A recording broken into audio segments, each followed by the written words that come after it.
नए पुरानी शब्दावली, ठीक है, उसका मतलब ओल्ड एंड न्यू टर्मिनोलॉजीज। अब ये जो वर्ड है इसमें क्या है, उस वर्ड के बारे में देखते हैं। तो इसमें लिखा हुआ है समय समय साथ साथ सूचनाओं के संदर्भ बदलते हैं, भाषा के अर्थों में क्या होता है, ऐतिहासिक उल्लेख के बारे में बात करते हैं। तो उदाहरण देखिए, मध्य फारसी फारसी आधुनिक फारसी भाषा से भिन्न है। भाषा से व्याकरण और शब्द भंडार में ही नहीं आई, बल्कि शब्दों के साथ अर्थ बदल गया। अब इसमें देखिए हिंदुस्तान वर्ड का जो शब्द यूज किया गया है, हिंदुस्तान शब्द का इतिहासकार किसने, मिन्हाज उल सिराज ने, ठीक है, मिन्हाज अल सिराज ने जो पहली बार हिंदुस्तान शब्द का यूज किया था, वो हिंदुस्तान जो शब्द यूज किया वो हिंदुस्तान पूरे हिंदुस्तान की बात नहीं कर रहा था। वो उस समय दिल्ली सल्तनत की बात करता था। तो उसमें सिंध और जो आपके पश्चिमी सिंध पंजाब ये सब इलाके हैं उधर के ही आते हैं ना, कि पूरे हिंदुस्तान की बात करता है। लेकिन हिंदुस्तान का युद्ध वो अपने, आज हम भले पूरे देश की बात करते हैं, लेकिन उस समय वो थोड़े से जहां पर उनका शासन होता था उस इलाके की बात करता था, उसके बारे में उसने इतिहास के बारे में जाकर हिंदुस्तान लिखा। लेकिन हिंदुस्तान सब दक्षिण भारत के समावेश में कभी नहीं हुआ, दक्षिण में उसका जो है कि विस्तार नहीं हुआ। इसके 16वीं शताब्दी के आरंभ में बाबर जब हिंदुस्तान शब्द का प्रयोग उपमहाद्वीप के भूगोल, पशु पक्षियों तथा यहाँ के निवासियों या कल्चर्स के वर्णन के लिए किया, तो और फिर प्रयोग 14वीं सदी कभी अमीर खुसरो द्वारा शब्द, जो अमीर खुसरो का आप लोग जानते ही हैं, बहुत बड़ा इतिहासकार है, तो हिंद शब्द का कुछ समान रहा। अब हिंद का मतलब आपने मैंने पहले ही बता रखा था, हिंद में जो खास बात है, हिंद हिंद वो क्यों कहते थे, आपको ये पता होना चाहिए। हिंदुस्तान के बाहर जो सिंधु नदी बहती है, तो जो फारसी लैंग्वेज में स शब्द क्या है, नहीं होता है, तो वो स की जगह क्या बोलते थे, ह बोलते थे, इसलिए वो सिंध की जगह सिंधु नदी सभ्यता पर जो बोलता है इंडस वैली, वो क्या बोले, वो हिंद बोलने लगा। वो बार बार क्या बोला, हिंद हिंद हिंद महासागर की बात करने लगे, हिंदुस्तान की बात करने लगे, और राजनीतिक अर्थ में राष्ट्रीय अर्थ से नहीं जुड़े, जो कि आज हम जोड़ते हैं। पहले उसका जो यूज किया करता था पॉलिटिकल नहीं हुआ करता था, ठीक है। अब किसी भी शब्द का प्रयोग करते हैं, आगे देखते हैं क्या दिया है इसमें, गांव। अब देखिए, अब हम विदेशी क्या होता है, ठीक है, विदेशी जानते हो, पहले हम लोग क्या करते हैं, जो हमारे यहाँ दूसरे देश से आता है, कैसे भी होता है, इधर से आया, इस देश से आया, उस देश से आया, दूसरे विदेशी कहते हैं। हम किसी कहीं जाते हैं तो हम विदेशी कह जाते हैं। लेकिन पहले जो हम पहले की बात करते हैं, तो पहले ऐसा नहीं था। पहले ऐसा कि छोटा सा गाँव रहता था, उस गाँव के बाहर का दूसरा व्यक्ति इसके लिए क्या होता था, विदेशी होता था, और ये इसके लिए क्या होता था, विदेशी हुआ करता था, ठीक है। लेकिन एक ही गांव में रहने वाले दो लोग, जाति विशेष के व्यक्ति, दो व्यक्ति जाति होगा उसमें वो विदेशी आता, लेकिन इस गांव से इस गांव के लोग क्या होते थे, विदेशी होते। लेकिन आज इसका डेफिनेशन क्या हुआ है, चेंज हो गया है। आज हम किसी दूसरे देश के आए हुए व्यक्ति क्या कहते हैं, विदेशी कहते हैं। अब इतिहास देखिए, अब उसके आगे हम लोग रिसोर्सेज क्या है, इतिहास उनके जो है हिस्टोरियंस के रिसोर्सेज क्या है, उसके बारे में जान सके। तो उसमें दिखाया जाता खोज प्रकृति, इसमें देखते अलग स्रोतों का सहारा लेते हैं। उदाहरण कुछ पिछले तक गुप्त वंश के शासकों ने हर वर्ष पालन पढ़ा। इस पुस्तक से मोटे तौर पर 700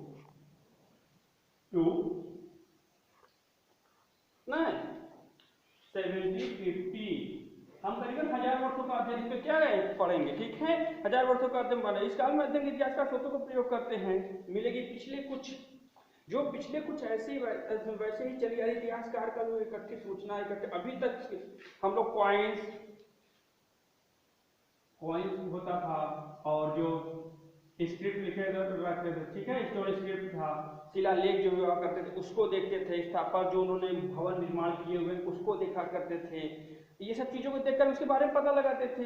लिखित सामग्री भी जो पांडुलिपि वगैरह स्क्रिप्ट वगैरह मिलते थे उससे लोग प्राप्त करते थे।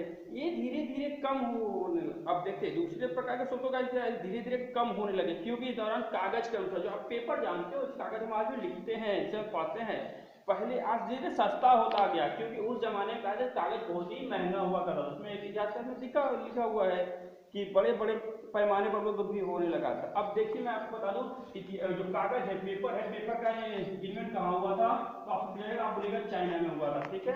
उस समय कागज बहुत अलग, यहाँ धीरे धीरे क्या महंगा सस्ता होता चलेगा। हमारे जो लोग हैं, धर्म शास्त्रों वृत्तांतों संतों लेखन उद्देश्य अर्जित अदालतों दस्तावेज हिसाब तथा टैक्स वगैरह जो डॉक्यूमेंट्स होते थे वो लिखने का प्रयोग करने लगे। धनी व्यक्ति शासक और मठ तथा पांडुलिपि एकत्रित करने की या करने, पांडुलिपि को पुस्तकालय तथा अमेरिकागारों में म्यूजियम वगैरह में रखा जाने लगा। जिन पांडुलिपियों व दस्तावेज से इतिहासकारों को बहुत सारी उससे जानकारी मिलने लगी। आपने हिंसान का नाम सुना होगा, वो हमारे देश में आया और वो नालंदा यूनिवर्सिटी रहा, पढ़ा, तो वहाँ पर तो आपको पता ना, जो वहाँ की लाइब्रेरी थी दुनिया की सबसे बड़ी लाइब्रेरी में से एक कही जाती थी, उसमें से उसने क्या हुआ, वहाँ के जो म्यूजियम थे उसमें से ढेर सारे जो लिखे हुए लेख थे वो अपने साथ में ले करके वो गया और अपने इतिहास, अपने देश के इतिहास के बारे में दुनिया को उसने बताया। क्योंकि हम अब लोग क्या कर रहे थे, हम डॉक्यूमेंट जो है कि एक अलमीरा में रखने लगे, एक म्यूजियम में रखने लगे, ऐसा करने लगे, ठीक है। अब उस दिनों छापे खाने तो थे नहीं, जो आज लोग प्रिंटिंग मशीन, जो प्रिंटर देखते हैं ना, प्रेस भी, वो सब पहले नहीं थे, इसलिए लिपि या नकल जो लिखने वाला होता था हाथ से ही पांडुलिपि जो स्क्रिप्ट होता था, मिनिएचर से बोलते हैं, वो लिखा करता था। कभी कभी किसी मित्र गृहकार की नजर नकल उतारते थे, जो आप जानते होंगे यह काम आसान नहीं था। कभी कभी मित्र लिखावट समझ में नहीं आती होगी, बात तो सही भाई, वो जमा हाथ से लिखना मजाक थोड़ी होता है। अब मजबूर अंदाज लगाना पड़ा कि एक लिखा हुआ, फलस्वरूप उसके मित्र ने अपने लिखे हुए कुछ छोटे मोटे, लेकिन अब इधर देखिए लघु चित्र की प्रतिलिपि, इसमें देखिए जो चित्र बना हुआ है इसमें क्या बता रहा है मालूम है, ये देख लीजिए, ये कौन है पता है, ये एक इतिहासकार है जो कि मनुस्क्रिप्ट उसमें लिख रहा है, ठीक है, ये अल्बरूनी ही है सर। अब देखिए महत्वपूर्ण अंतर आने लगा। अब आगे हम देखते हैं मोटे मोटे दर बदलते दर, कई शब्द, कई वाक्य, कहीं दर प्रतिलिपियों का। अब फिर आगे आइए, new social and political groups. अब आइए देखते हैं, ये सब स्क्रिप्ट धीरे धीरे लिखने का छोड़िए, अब आइए new social and political group. अब देखिए जो सन 70 to 1150 के बीच हजारों वर्ष के इतिहासकारों में भारी चुनौती के रूप में देखा, इसलिए हम इस पूरे काल को बड़े पैमाने पर अनेक परिवर्तन होते हुए क्या है हम देखते हैं। अलग अलग समय पर नई प्रौद्योगिकी के दर्शन होते हैं, जैसे सिंचाई में रहट, कतई में चरखे और युद्ध में अग्निशस्त्रों, बारूद वाले हथियार, जो आप लोग विपन जिसे बोल सकते हो, खतरनाक है, का इस्तेमाल। उपमहाद्वीप में नई तरह का खान पान भी चेंजेस, आलू, मक्का, मिर्च, चाय और काफी। ध्यान रहे कि ये तमाम परिवर्तन नई प्रौद्योगिकी, नए इंफ्रास्ट्रक्चर के और फसलों के इन लोगों के साथ आए जो नए विचार भी लेकर के आए। आपको ये पता होना चाहिए हमारे देश में आलू, मक्का, मिर्च और चाय, ये सब चीजें हमारे यहाँ भी नहीं है, ये हमारे यहाँ कहाँ से आया, फॉरेन से आया हुआ प्रोडक्ट है। इन लोगों, इनके बीच में गतिशीलता, एक दूसरे साथ आना जाना बहुत बढ़ गया। अक्सर आपने तलाश की होगी, झुंड के झुंड दूर दूर यात्राएं करने लगे। उपमहाद्वीप में अपार संपदा अथवा भाग्य गढ़ने के लिए अपार संपदाएं मौजूद। आपको पता नहीं हमारे उपमहाद्वीप में काफी चीजें अवेलेबल हैं जिसके लिए लोग परेशान रहते हैं। इन समुदायों के बीच में आप लोग जब देखते हैं, जिनका एक राजपूत था, राजपूत, ठीक, जिनका नाम राजपूत था, एक समुदाय का नाम राजपूत था, राजा का पुत्र से निकला था। 8वीं से 14वीं सदी के बीच ये नाम आमतौर पर योद्धाओं के उस समूह में प्रयुक्त होता था जो क्षत्रिय वर्ण का होने का दावा करता था। राजपूत शब्द के अंतर्गत केवल राजा और सामंत वर्ग ही नहीं बल्कि वे सेनापति और सैनिक भी आते थे जो पूरे उपमहाद्वीप में अलग अलग सेनाओं में सेवारत थे। कवि और राजपूतों की आचार संहिता प्रबल कार्यक्रम स्वामी भक्ति की गुणगान करते थे। ये बहुत बड़ा जंगल कट, अब देखिए आगे तो जंगल कटाई होती है और छोड़। अब देखिए अब आइए उसमें जो है उसका एरिया एंड एम्पायर, जो क्षेत्र और साम्राज्य की बात करते हैं, ठीक है। अब देखिए हम इसमें दिया हुआ है अध्याय second chapter, Tughlaq, third and fourth जैसे बड़े राज्यों के अंदर कई सारे क्षेत्र आते हैं। दिल्ली सल्तनत की बात करते हैं तो विशाल साम्राज्य के बारे में इन्हीं द्वारा जो कि बताया गया है, सब आगे देखेंगे, ठीक है। अब आइए भाषा तथा क्षेत्र। अब आइए, अब छोड़िए, अब उसको ये हेडिंग छोड़ दीजिए, कोई खास नहीं है, ज्यादा हम इसमें पढ़ना नहीं है। अब देखिए इसमें आएगा ओल्ड एंड न्यू।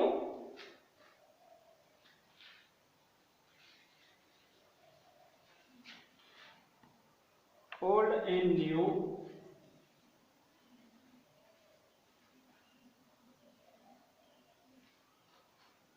न्यू क्या है, टर्मिनोलॉजी।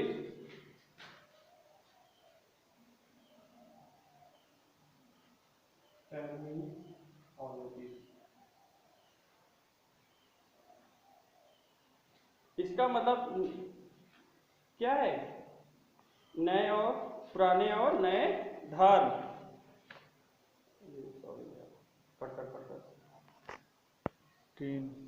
हाँ, तो ओल्ड एंड न्यू के डिफरेंस में आपने ये देखा, ओल्ड एंड न्यू टर्मिनोलॉजी में आपने देखा होगा कि कई सारे चेंज, कई सारे वर्ड क्या होते हैं, चेंजेस होते हैं। उस समय क्या उसमें पूछ लिया जाता है उसमें। अब ऐसे उसके आगे उसमें दिया हुआ है एरिया जो है क्षेत्र और साम्राज्य। क्षेत्र और साम्राज्य में देखा होगा आपने, इसमें कई सारे मैप दिया है, कई सारे वो इलाकों के नाम दिए हुए, कुछ नाम दिए उसके उस समय नाम कुछ रहे होंगे, आज कुछ नाम कुछ और रहे, क्योंकि उसके भाई समय के लिए चेंजेस हुआ होगा।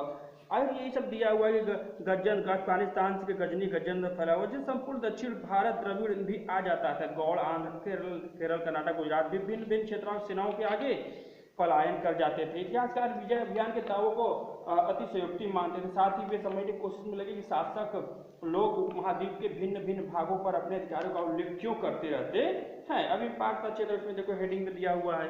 इनमें सन 1382 में काफ़ी अमीर खुसरो ने बात पर गौर किया। देश के हर क्षेत्र की अलग भाषा, सिंधी, लाहौरी, कश्मीरी, द्राविड़, ये सब भाषाएं हैं। गुजराती, मराठी, अरबी, बंगाली, पूर्वी उत्तर प्रदेश में हिंदवी, दिल्ली के आसपास के क्षेत्र में। अमीर खुसरो ने आगे भी ये बताया भाषाओं के विपरीत एक संस्कृत भाषा जो विशेष भाषा है। संस्कृत तो सबसे प्राचीन भाषाओं की माँ कही जाती है सारी भाषाओं की।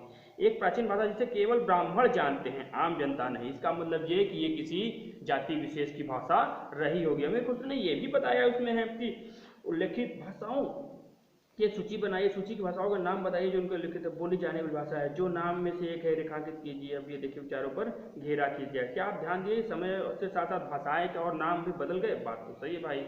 अब आइए देखते हैं कई क्षेत्रों में भौगोलिक से आयाम भी आ चुके थे, उनकी भाषा संस्कृत विशेषता। आपने देखा होगा कि यहाँ पर गुजरात में गुजराती और बंगाल में बंगाली, मराठी मराठी, सब भाषाएं यहाँ पर बोली जाती हैं ऐसे, क्योंकि हम यहाँ पर जितने इलाके उतने तरह की भाषाएं भी हैं। ठीक है, अब देखिए इसमें चेंजेस कभी कभी चोल, खलजी, तुगलक जैसे राजवंशों ने क्षेत्र में विशाल साम्राज्य भी खड़ा कर लिए। ये साम्राज्य सभी समान रूपों में स्थिर या नहीं पाए जाते। उदाहरण के लिए 3-4 तालिका में एक तुलना कीजिए। खलजी मुगल वंश के शासक कितनी अवधि तक चले होंगे? तो 18वीं शताब्दी में मुगल का पतन क्या हुआ, मुगल साम्राज्य धीरे धीरे खत्म होता है, आप लोग भी जानते हैं। और धीरे धीरे शासक क्या हुआ, प्रकृति बदलते ही छोटे छोटे राज्यों शासन पर राज्यों की बहुत बड़ी सीमाएं अधिकतर भागों तक फैली रही विरासत में मिली तथा इनको।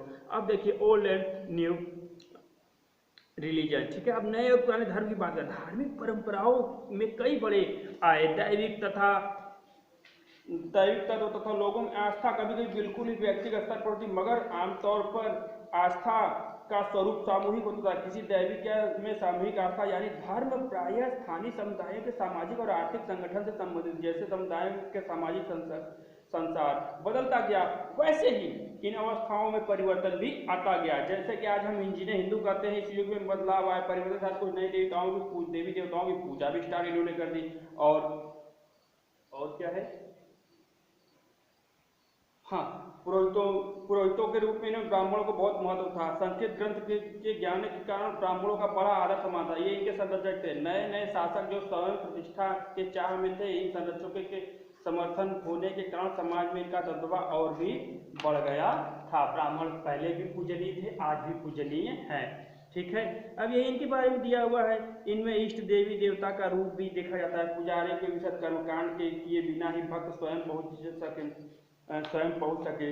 इस विषय में दूसरी परंपराओं के बारे में आप चैप्टर 8 में जानेंगे, ये सब लिखा हुआ। अब देखिए यही वह युग था, इस महाद्वीप नए धर्मों का आगमन हुआ। जैसे कुरान शरीफ का संदेश भारत में इसी समय आया। 7वीं शताब्दी में या 7वीं सदी में क्या हुआ, व्यापारी और प्रवासियों के जरिए पहुंचा। मुसलमान हमारे यहाँ कुरान शरीफ को लेकर के आए, धर्म ग्रंथ मानते, केवल ईश्वर एक अल्लाह का सत्ता को स्वीकार वे करते हैं। हमारी तरफ ढेर सारे देवी देवताओं को नहीं मानते, वो सिर्फ अल्लाह एक है, सिर्फ अल्लाह को ही मानते हैं। सामाजिक पृष्ठभूमि तैयार होती है। कई शासक इस्लाम के विद्वान धर्मशास्त्री अनेक शास्त्री उलेमा संरक्षण देते थे।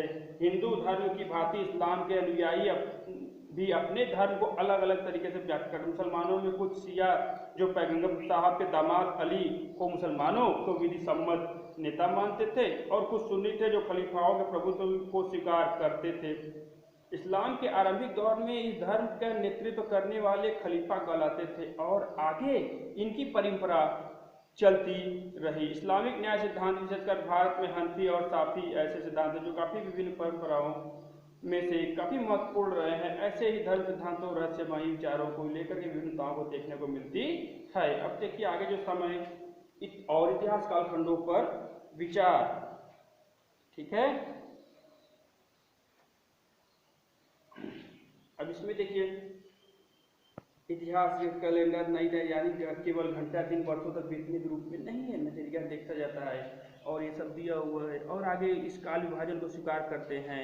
विभिन्न कालखंड जो है विशेष इस पर पढ़ाया जाता है। प्राचीन समाजों में पत्रकार समावेश था, जिन्हें शिकारी संग्रह प्रवेश विकसित कर्मी शहरी ग्रामीण निवासों और राज्यों के आसपास जो इतिहासकार थे मध्य इतिहास काल कहा जाता है। समाज में विस्तार क्षेत्रीय सामाजिक तथा उदय के कभी न तो ग्रामवासियों वनवासियों की कीमत पर ध्यान प्रधान तो हिंदू धर्म इस्लाम धर्म के विकास के रूप में यूरोपीय व्यापारियों के आगमन के बारे में विस्तार से जानकारी मिलेगी। भारत के इस इतिहास काल हजारों साल के अनेक बदलावों का साक्षी रहे। आखिर 16वीं और 18वीं शताब्दी में 8वीं और 11वीं शताब्दियों के काफी भिन्न है, इसलिए इन काल को ऐतिहासिक इकाई के रूप में देखना समस्याओं से खाली नहीं है। फिर मध्यकाल की तुलना प्रायः आधुनिक काल की से की जाती है। आधुनिकता के भौतिक उन्नति और बौद्धिक गति का प्रभाव जुड़ा रहता है।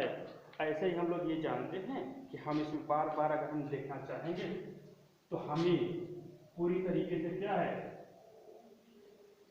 700 से